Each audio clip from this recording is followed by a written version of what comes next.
오늘의 10분 말씀.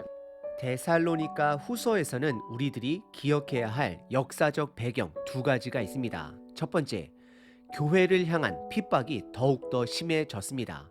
두 번째, 거짓 교사들의 거짓된 재림의 가르침으로 인해 데살로니가 교인들의 믿음이 흔들리기 시작합니다. 그래서 사도 바울은 데살로니가 후서를 통해 그들의 믿음을 다시 한번 굳건히 세우고 있습니다.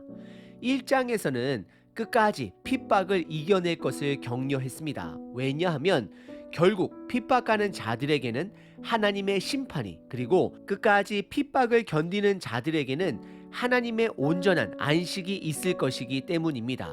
그리고 오늘 본문 2장에서 바울 사도는 거짓 교사들의 잘못된 재림의 가르침을 바로 잡습니다. 특별히 거짓 교사들은 바울 사도의 이름까지 사용하며 이미 예수님께서 이 땅에 오셨다라고 거짓된 재림의 가르침을 전파한 것으로 여겨집니다. 그래서 오늘 본문 2절에 보시면 영으로나 말로나 또는 우리에게서 받았다 하는 편지로나 주의 날이 이미 이르렀다 해서 그것을 믿지 말아야 할 것을 강조하고 있습니다. 저와 여러분들이 반드시 기억해야 할 것은 예수님의 재림은 어느 누구도 모르는 때에 도둑처럼 오시지만 오시면 온 세상이 분명하게 알 수 있도록 오실 것입니다. 놓칠래야 놓칠 수가 없는 것입니다. 바울 사도가 데살로니가 전서부터 후서까지 계속해서 강조하는 것은 한 가지입니다. 예수님의 두 번째 오심은 두려움이 아닌 소망이 되어야 하고 기쁨이 되어야 함을 강조합니다.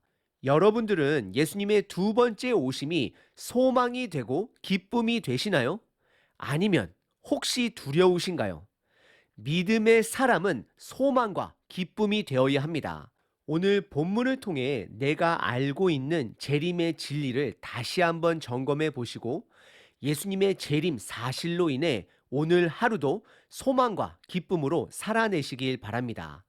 오늘 본문은 크게 두 부분으로 나눌 수 있습니다. 첫 번째, 데살로니가 교인들에게 거짓된 가르침으로 인해 혼돈하지 말고 다시 올바른 재림에 대한 가르침을 붙들어야 함을 강조합니다.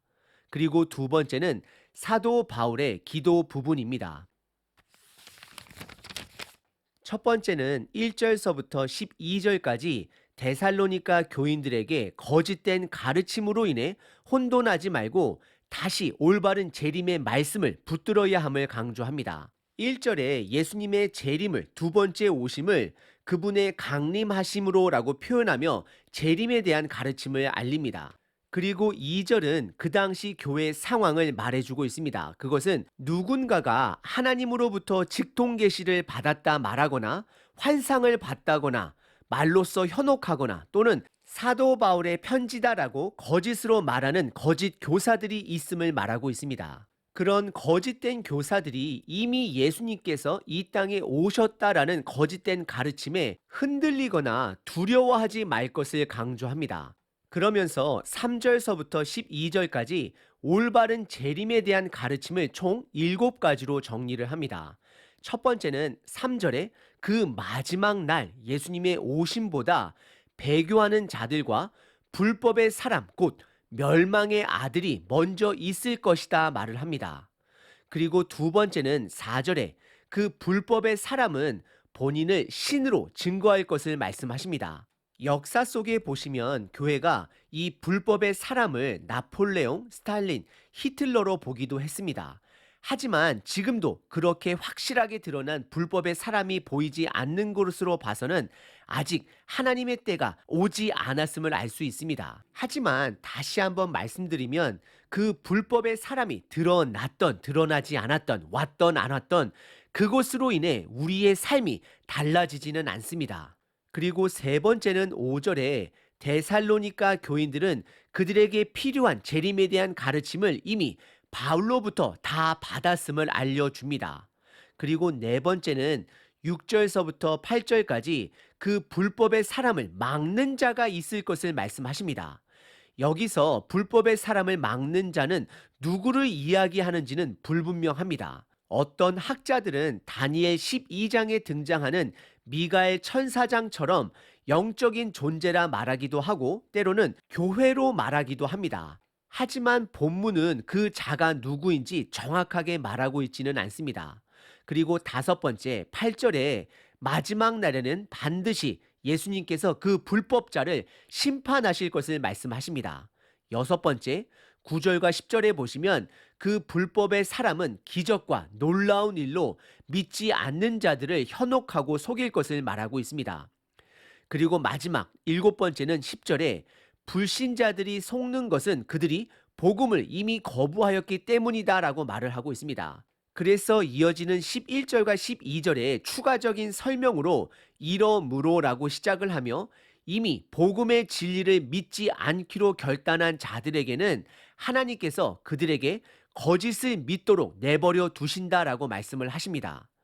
구약에서 예를 찾아보게 되면 이집트의 바로 왕 같은 경우가 이 경우가 되는 것입니다.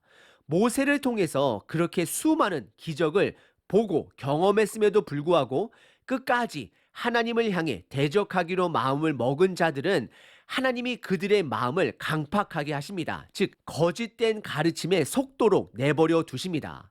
오늘 본문의 첫 번째 부분은 거짓된 가르침으로 인해 두려워하지 말 것과 다시 한번 올바른 재림에 대한 가르침을 전달하고 있습니다. 두 번째 부분은 13절서부터 17절까지 바울 사도의 기도 부분입니다. 우선 13절과 14절에 사도 바울은 1장에서와 동일하게 데살로니가 교인들로 인해 감사함을 고백합니다. 왜냐하면 그들은 하나님의 부르심에 응답한 자들이고 선택을 받은 구별된 자들이기 때문입니다. 바울 사도는 이들 안에 살아있는 복음으로 인해 감사하는 것입니다. 그리고 15절은 그러므로라고 시작을 하며 그들에게는 복음의 삶, 즉 구별된 거룩한 삶을 살아내야 하는 책임이 있음 또한 다시 한번 상기시켜 주고 있습니다. 그리고 16절과 17절에서는 하나님께서 그들을 위로해 주시고 격려해 주시고 힘 주실 것을 위해 바울 사도는 기도합니다. 오늘 본문의 두 번째 부분은 바울 사도의 기도입니다. 바울 사도는 그들 안에 살아있는 복음으로 인해 감사했고 그 복음을 끝까지 살아낼 책임이 그들에게 있음을 상기시킵니다. 그리고 하나님께서 그들을 격려해 주시고 힘 주실 것을 위해 기도합니다. 오늘 본문의 가장 큰 가르침은 예수님의 재림이 우리들에게 있어서 두려움이나 혼란이 되어서는 안 됨을 말씀합니다. 오히려 그것이 오늘 하루를 살아갈 수 있는 연료가 되어야 합니다. 소망과 기쁨이 되어야 함을 말씀하고 있습니다. 그리고 오늘 본문은 예수님의 재림의 때의 징조를 알려줍니다. 그것은 본인을 신으로 여기는 불법자가 먼저 나올 것을 말씀하고 있습니다. 그리고 그 불법자는 기적과 많은 능력이 있음 또한 말하고 있습니다. 아직 이런 능력의 불법자가 보이지 않는 것으로 봐서는 아직은 예수님의 재림의 때가 아님을 알 수 있습니다. 데살로니가 전후서가 강조하는 것은 그 때를 알아내는 것에 집중하는 것이 아닙니다. 믿음의 사람으로서 재림의 때가 가깝던 멀던 상관없이 그 재림을 소망으로 기쁨으로 준비하는 자가 되어야 합니다. 어떻게 소망으로 기쁨으로 준비할 수 있을까요? 그것은 거룩한 삶을 살아내야 하는 것입니다. 구별된 삶을 살아내야 합니다. 오늘 하루도 복음을 힘입어 그 거룩한 삶을 살아내시는 저와 여러분 되시길 바랍니다.